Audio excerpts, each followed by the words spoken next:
சின்னவனின் சேட்டை கதை. முத்தரசன். அவனது வயது ஒன்றுதான். பெரிய ஆர்வமும் சின்னஞ்சிறு கை கால்களுக்கு ஓய்வே கிடையாது. முழு வீடும் அவன் விளையாட்டு மேடை.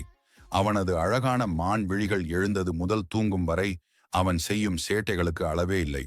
எழுந்ததும் அம்மா சமைக்க சென்றாள். பின்னாடியே சென்று அரிசியை எடுத்து கீழே போட்டான்.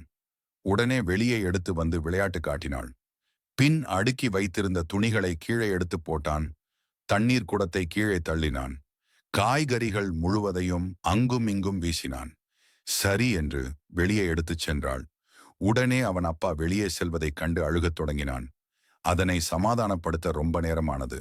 ஒரு வழியாக சாப்பிட வைத்தால் முழுவதுமாக 2 மணி நேரமானது. அப்பாடா என்று கையை கழுவிவிட்டு திரும்பி பார்த்தாள்.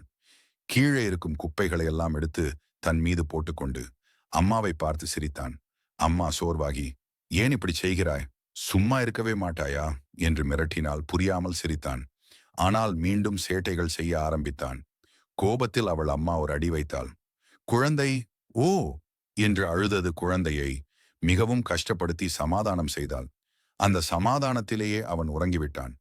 பிறகு அவன் செய்த சேட்டைகளை எல்லாம் நினைத்து பார்த்தாள். சிறு குழந்தைதானே, அப்படித்தான் இருப்பான் என்று மனம் வருந்தினாள். நம் குழந்தையை இப்படி அடித்து விட்டோமே என்று மிகவும் வேதனைப்பட்டாள்.